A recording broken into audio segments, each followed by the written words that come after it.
So about, I'd say 2 weeks ago, my iPhone 5S started running like crap. I use it all the time. I really do. And it just started running bad. It was running slow. I deleted all the pictures off of it to upgrade to iOS 8. When that finally came out 2 days ago, and it still didn't run any faster. Did a hard, I didn't do a hard reset, but I powered it down, powered it up. Nothing. I mean, Facebook was running like crap, but that could have been Facebook. Web pages were running slow. It was just laggy. And I've noticed since I've updated this iPad to iOS 8, freaking YouTube works like crap. It's laggy. Like when I go to fast forward a video, sometimes it won't let me, and I got to close out of the video and open it again. Get your shit together, Apple or YouTube. I mean, maybe I should have waited to update to iOS 8, but I was pretty psyched, and what a disappointment. But I switched from Verizon to Sprint so I could get the iPhone 6, because with Verizon, who didn't give me an unlimited plan, I don't even want to tell you how much a month I've been paying. I don't even want to put that out there. Let's just say that way more than once have I gotten a text message like a week or two out from the end of my billing period saying that I'm 90%, 95% of my data usage, and text yes if you want. It's like $10 for 2 more gigs or another gig or whatever, and I always typed yes. And it still continued to happen. So Sprint is offering this $50 a month unlimited everything or whatever. And I was like, man, I need to do that instead. It's Sprint, it's a crappier network, but it's totally fine here where I'm at. And because I had a 64 gig iPhone 5S, and when I bought my 5S, because I was on deployment until January, so when I got back from deployment I had a 64 gig 4S that I sold. I sold it for like $300 or $400 to somebody on Craigslist. And I guess he was buying them to send them overseas to another country where they're like 2 years behind in getting Apple products or whatever. I was like, whatever, great. So I basically paid for, because I switched then to Verizon, I basically paid for my 5S by selling my 4S. That's why I always recommend with Apple products getting the largest amount of storage you can, because it'll be the highest resale value. Because right now, because they released the iPhone 6, if you want to buy a 5S from Apple or through a cell phone company, you can't buy the 64 gig new. You just can't do it. They stopped selling them to make you have to buy the new phone. So that's why people that aren't under contract, that are still on, say, a 4, that want to upgrade to a 5S, they'll buy it from me because it's a 64 gig and they can't get it. And it's cheaper than they'd have to pay outright. So I was going to sell my 5S until Sprint told me that they'd give me $352. I was like, holy crap, sounds great. So basically, I walked into Sprint with my iPhone 5S, paying an ungodly amount per month from Verizon. Sprint is going to be a hell of a lot cheaper, and I had a gigantic credit because they gave me $352, and I did their whatever they call their Apple for Life plan through Sprint, because she did the math both ways for me, whether I paid the $399 for the 6 or did their payment plan for 2 years. It was $9 a month cheaper to do it, to space it out, which I was like, okay, I'm fine with.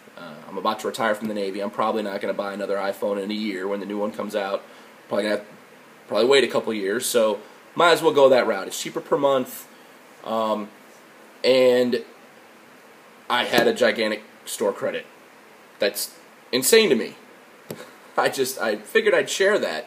So no matter how pissed I am at iOS 8 on my old Apple devices, because it works great on the 6, obviously Apple, you freaking jerk faces, I figured I'd share something good, because I just basically got this for free and got more money.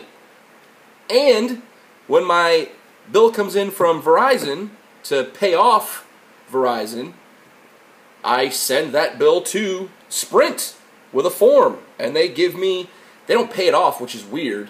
They said they're going to give me like a Visa card with that amount of money on it or whatever. So, what a great deal. I mean, really. And I gotta say, because I thought the 5S was the perfect size, I thought that the iPhone 6 would be uncomfortable in my hand and too big for me to be able to use. And let me tell you, I am more than pleasantly surprised at this size. I mean, it's not that much bigger, but it really is, because in the store I had my 5S up against it. And I mean, this is a pretty decent size bigger, but it's thinner. And the way I hold it with my pinky on the bottom like that, my thumb can still reach the full top of the screen all the way down. And because it's bigger and the keyboard's bigger, it's much easier to type with my big fucking fat thumb. I was like, wow, big ass keyboard, that's great.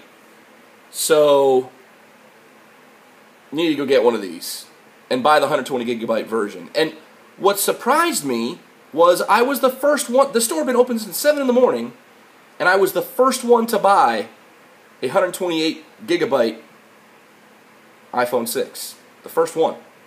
That really shocked the crap out of me, and I had to walk by all the Apple people outside the Apple store in the mall that were still out there waiting.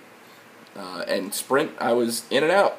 iPhone 6, I don't think I'm going to have the best nationwide coverage with Sprint, but I'm really not worried about that. I don't travel the country, so it's not a big deal to me. And I think them offering, you know, since the two big, you know, AT&T and Verizon, the two big companies aren't offering unlimited anymore, now that Sprint does have decent 4G LTE, I think it's a very viable alternative. So I figured I'd share that and how excited I am to have this phone, and it's quick. I mean, I can't tell you how slow my 5S was operating on iOS 8. I mean, it really was. Every app, other than the native stuff like the phone and text messaging, even text messaging wasn't that quick. But this, obviously, it's optimized for the iPhone 6 and their newer devices. So I highly recommend it. And I highly recommend you get the largest size you can. You get the 128 gigabyte. In my opinion, if you're already spending that much money on an object you don't need, because let's be honest, you could either go buy a flip phone or a piece of junk smartphone and not spend all of this money. So since they don't even offer the 32 gigabyte version, and I can't see anybody buying the 16 gig version, that's dumb. Do not buy the 16 gig version. This iPad that I'm recording this on is an iPad 4 16 gig version, and man, do I wish I had spent the extra $200-300 to get the 64 gig, or at least a larger size, because 16 gig is nothing. Just with the apps I have on here, I really don't have any more storage room. So, totally worth the price. Quick as hell, and you need to go get one. And I highly recommend, if you're paying through the nose for service for data like I was, you might want to look into one of the smaller companies out there that are offering unlimited if you do not travel the country and you use Wi-Fi at home like I do. And I'm utilizing the new, want to get this word right here while I look this up, the 5G, whatever it is, Wi-Fi. I don't believe that I was using that on my 5S. I could be wrong. But, yeah, get you an iPhone 6. If you want to buy the 6 Plus, you might as well just go buy an iPad mini. Peace.